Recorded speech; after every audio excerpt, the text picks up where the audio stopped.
नमस्कार। लोकसभा से वक्फ संशोधन बिल पास हो चुका है, लेकिन बड़ा प्रश्न ये है, वक्फ संशोधन बिल जो आज राज्यसभा में पेश किया जाना है, जिस पर चर्चा की जानी है, क्या राज्यसभा से वक्फ संशोधन बिल पास हो पाएगा या फिर नहीं। खबरों का बाजार गर्म है। सोर्सेस बता रहे हैं कि विपक्ष ने राज्यसभा से वक्फ संशोधन बिल को पास ना कराने के लिए एक रणनीति तैयार की है और पूरा विपक्षी दल एकजुट होकर राज्यसभा से किसी भी कीमत पर, किसी भी लिहाज पर लोकसभा से पास हो चुके वक्फ संशोधन बिल को आज राज्यसभा से पास नहीं होने देगा। इस पर विपक्ष की रणनीति क्या है, साथ ही विपक्ष की राय क्या है, इस पर विपक्षी दलों के नेता इस पर क्या कुछ कह रहे हैं, आइए आपको सुनाते हैं। का मकसद सिर्फ मुसलमानों को जलील और रुसवा करना है, मुसलमानों को दूसरे दर्जे का शहरी बनाने का इनका मकसद है।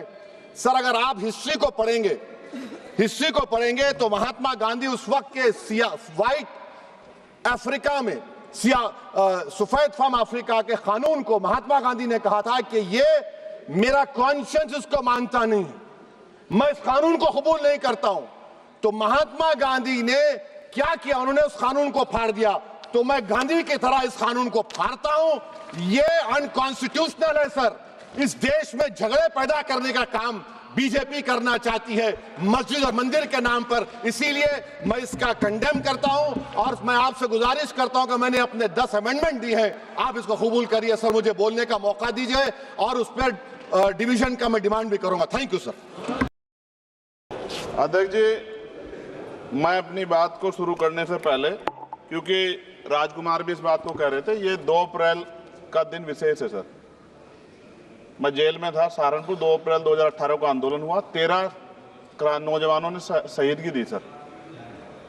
मैं उनको नमन करता हूं सर। और आज फिर 2 अप्रैल है, एक और शहीदगी की तैयारी लग रही। तो मैं उन क्रांतिकारियों को भी आज याद करता हूं जिन्होंने, मुस्लिम क्रांतिकारी जिन्होंने देश की आज़ादी में योगदान दिया। सर, अंदाजे जमाना कहता है कि मौजे हवा रुख बदलेंगी, अंगारों से गुलशन फूटेगा, शबनम से सरारे निकलेंगी। वक्फ संशोधन विधेयक 2024 संवैधानिक मूल्य एवं सांप्रदायिक सौहार्द के लिए गंभीर खतरा है। वक्फ संशोधन विधेयक 2024 संवैधानिक अधिकारों, विधिक सिद्धांतों और धार्मिक स्वतंत्रता पर गंभीर आघात है। विधेयक वक्फ प्रबंधन को कुशल और प्रभावी बनाने का दावा करता है, लेकिन इसके 44 संशोधन इन वादों को पूरा करने में असफल है। हमारा मानना है कि इस संशोधन से स्पष्टता, साक्ष्य और मूल कारण विश्लेषण का अभाव होगा। पूर्व संशोधनों का मूल्यांकन नहीं होगा, हितधारकों से परामर्श की पारदर्शिता नहीं होगी, मौलिक अधिकारों का उल्लंघन होगा। Article 13, article 14, article 25, article 26, article 50, article 300 सर्वोच्च न्यायालय के निर्णय, स्थापित कानून और इस्लामी सिद्धांत और संविधान की भावना का उल्लंघन होगा। असत्य वादे बनाम वास्तविक प्रभाव, विधेयक सुधार और सशक्तिकरण का दावा करता है, लेकिन वास्तव में धार्मिक संपत्तियों के पुनः वर्गीकरण, जब्ती का प्रावधान संशोधन 39A, ऐतिहासिक मस्जिदों, कब्रिस्तानों को सरकारी संपत्ति घोषित करना, जिससे सांप्रदायिक तनाव पैदा हो सकता है। जिलाधिकारी को अत्यधिक अधिकार प्राप्त करना, संशोधन 4B। जिलाधिकारी सर सरकार के होते हैं, वो सरकार के हिसाब से काम होते हैं। यहाँ जितने MP बैठे हैं विपक्ष के, इनसे पूछ के देखो कि इनके जिले में क्या हाल है। इनका जिलाधिकारी सुनता है नहीं सुनता, MP बैठे हैं, पूछ के देखो विपक्ष के, आपको पता लग जाएगा। सर, धार्मिक विशेषज्ञता या समुदाय की सलाह के बिना निर्णयों से संपत्ति विवाद और विश्वास की कमी उत्पन्न होगी। ट्रिब्यूनल की शक्ति कमजोर करना और मुस्लिम प्रतिनिधित्व हटाना, संशोधन 10B। धार्मिक कानून की त्रुटिपूर्ण व्याख्या और पक्षपाती निर्णय, दानकर्ता इच्छा की उपेक्षा व धार्मिक स्वतंत्रता का हनन, संशोधन 5A। दानकर्ता द्वारा समर्थन वापस, जिससे सामुदायिक संस्था कमजोर हुई। गैर मुस्लिमों द्वारा स्थापित वक्फ सुरक्षा समाप्त करना, संशोधन 104 की समाप्ति। अंतर धार्मिक सौहार्द प्रभावित होगा सर। सदियों पुरानी धार्मिक संपत्तियों पर सीमा अधिनियम लागू करना, संशोधन 27B। कब्जा की गई संपत्तियों की स्थायी हानि, धार्मिक विषयों को दरकिनार कर वक्फ निर्धारण करना, संशोधन 6C।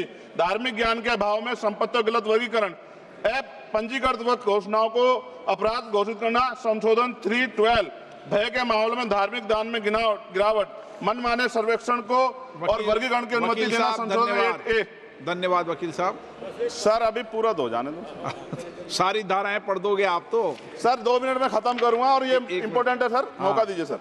बिना जवाबदेही के बड़े पैमाने पर वक्फ संपत्तियों का पुनः वर्गीकरण, प्रशासनिक भ्रम और प्रभावशीलता को नुकसान पहुंचाना, संशोधन 12D कानूनी विवादों और कुप्रबंधन को वक्फ बोर्डों की विश्वसनीयता का नुकसान, स्पष्ट आधारों पर राज्य द्वारा वक्फ बोर्ड को भंग करने का अधिकार संशोधन 3C राज्य के व्यापक विरोध प्रदर्शन धार्मिक लक्ष्य का लक्ष्य, सार्वजनिक हित के नाम पर वक्फ प्रशासन पर पूर्ण नियंत्रण संशोधन 37C2 व्यापक स्तर पर शांति विरोध प्रदर्शन कानून व्यवस्था गंभीर स्थिति।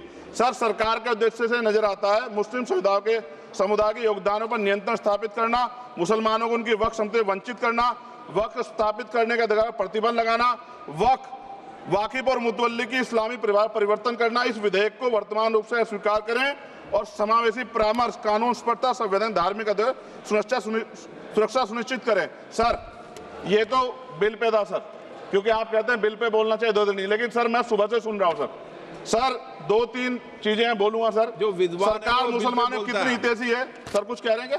जो विद्वान होता है वो बिल पे बोलता है। सर बस खत्म कर रहा हूं। सरकार कितनी हितैषी है सर? केंद्रीय मंत्रिमंडल में एक भी मुस्लिम मंत्री नहीं। सच तो यह है कि अभी ईद पे नमाज पढ़ने के लिए भी नए नियम बनाए गए और जो नमाज पढ़ रहे थे उनके पीछे पुलिस कर्मचारी लाठी लेकर खड़ा था, मैंने खुद देखा सर। अगर सरकार इतनी देर सच्चर कमेटी की रिपोर्ट पर चर्चा कराएगी, बिल्किस बानो के आरोपियों का जेल से बाहर आने के बाद स्वागत किया गया सर। मुसलमानों की जमीन की बात है, SC/ST की जो जमीन है वो छीनी जा रही है सर। कानून से ऊपर उठकर मुसलमानों घरों पर बुलडोजर चलाए गए, सबने देखा। सुरक्षा की बात करते हैं, लिंचिंग की गई, मुसलमान मारे गए सर। कावड़ यात्रा में गरीबों के ठेलों पे सुप्रीम कोर्ट ने ऑर्डर किया कि नाम मत लिखवाओ, देश को मत तोड़ो। अंत में सर बात निकली है तो दूर तक जाएगी। पार्टी सरकार के नेता यात्रा निकाल के कहते हैं मुसलमानों को भगाओ, और कहीं एक मुस्लिम MP पिछली बार सर उनको क्या क्या शब्द निकले, कोई निंदा नहीं हुई सर, और उसका प्रमोशन हुआ। और कभी आपके नेता कहते हैं सरकार गोली मारो, और आप हिंदू राष्ट्र की बात करते हैं सर। मेरा ये कहना है सर, मैं इसका पुरजोर विरोध करता हूं और अपनी एक शायरी के साथ खत्म करूंगा। तो बहुत सुनी मैंने आज दोनों तरफ, जब तक ना बदले जालिम हुकूमत का मिजाज, एहतजाज एहतजाज एहतजाज, और ये तब तक रहेगा जब तक सर अपनी सरकार सोच नहीं होती। धन्यवाद सर।